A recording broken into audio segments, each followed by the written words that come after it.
તો ફ્રેન્ડ્સ જોયું ને કેવા સરસ મજાના આપણા કબાબ બનીને તૈયાર થઈ ગયા છે. તો ચાલો હું નિપા મિસ્ત્રી તમને બતાવું મેં કેવી રીતે બનાવ્યા. તો અહીંયા 1 કપ ચણાની દાળ લીધી, 3 થી 4 વાર સરસ પાણીથી ધોઈ લીધું છે અને એને પાણીમાં ડૂબાડૂબ કરીને પલાળી દીધી છે 5 કલાક માટે. અને પાણી વધારે નાખવાનું છે. 1 કપ ચણાની દાળ હોય તો આપણે 2 થી 3 કપ જેટલું પાણી ઉમેરી દેવાનું. 3 કપ પાણી અહીંયા ઉમેર્યું છે મેં અને 5 કલાક પલળ્યા બાદ તમે જોઈ શકો છો દાણો આસાનીથી આપણે દબાવીએ તો તૂટી જાય છે. હવે બધું પાણી નિતારી લઈશું અને એને મિક્સીના જારમાં લઈ લઈશું અને આપણે એની દરદરી પેસ્ટ બનાવવાની છે. પાણી બિલકુલ ઉમેરવાનું નથી અને અંદર જો પાણી હોય તો તેને આ રીતે કાઢી લેવાનું છે સાઈડ પર અને પાણી વગર જ આપણે પેસ્ટ વાટવાનો પ્રયત્ન કરવાનો. સાથે આપણે ઉમેરી લઈએ 1 ટુકડો આદુનો અને 3 લીલા મરચાં. તમે તમારા ટેસ્ટ પ્રમાણે વધારે કે ઓછા ઉમેરી શકો છો, પણ આપણે અહીંયા લાલ મરચું બિલકુલ ઉમેરવાના નથી એટલે લીલું મરચું જ આપણે ઉમેરીશું. 7 થી 8 કળી લસણ અથવા તો તમે તમારા ટેસ્ટ પ્રમાણે વધારે ઓછું એ પણ કરી શકો છો.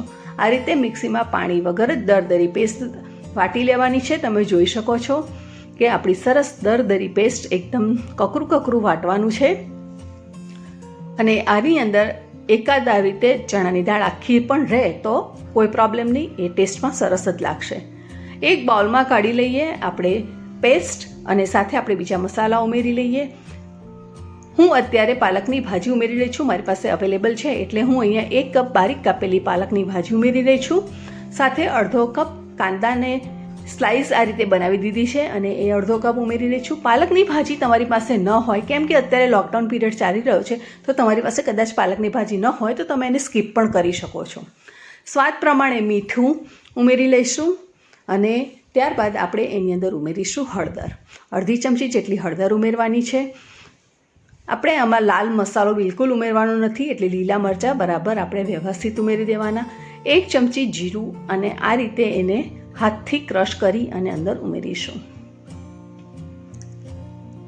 દરેક વસ્તુને સરસ મિક્સ કરી લેવાની છે અને ચણાની દાળ છે એટલે આમ તો એ પોતે જ બાઇન્ડિંગનું કામ કરે છે, પરંતુ આપણે આપણી સેફટી માટે આની અંદર 1 ટેબલસ્પૂન જેટલો બેસન ઉમેરી દઈશું અને એને સરસ મિક્સ કરી લઈશું.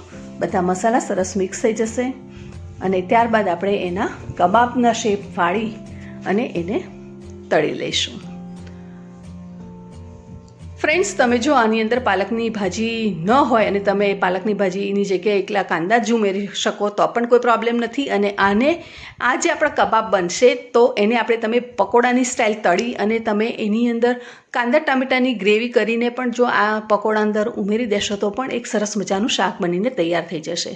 આ રીતે આપણા કબાબ વાળીને તૈયાર થઈ ગયા છે અને એને તળી લેવાના છે. પહેલાં આપણે ગરમ તેલ કરીશું, પછી એને મીડિયમ તાપ પર કરી દઈશું અને પછી આ રીતે આપણે બધા કબાબને વાળી અને તળી લઈશું.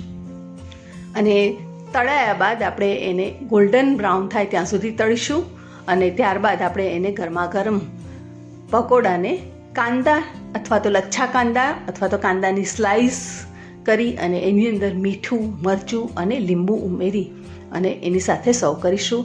સાથે ગ્રીન ચટણી હોય તો તમે ગ્રીન ચટણી, ટામેટો કેચઅપ પણ આપી શકો છો. આ પકોડા ખૂબ જ સ્વાદિષ્ટ બને છે અને અત્યારે લોકડાઉન પીરિયડમાં જો તમારી પાસે કંઈ પણ શાક ન હોય તો ચણાની દાળ અને કાંદા તો આપણા ઘરમાં હોય જ છે. તો આ રીતે બનાવજો, એન્જોય કરજો તમારા ફેમિલી સાથે. એક સરસ નાઇટમાં ડિનર પણ મજા આવશે અને તમારે બ્રેકફાસ્ટમાં કે સાંજે હાઈટીમાં પણ મજા આવશે. તો આ રેસીપી ગમી હોય તો જરૂરથી શેર કરજો, લાઇક કરજો, ચેનલને સબસ્ક્રાઈબ કરજો. Thank you.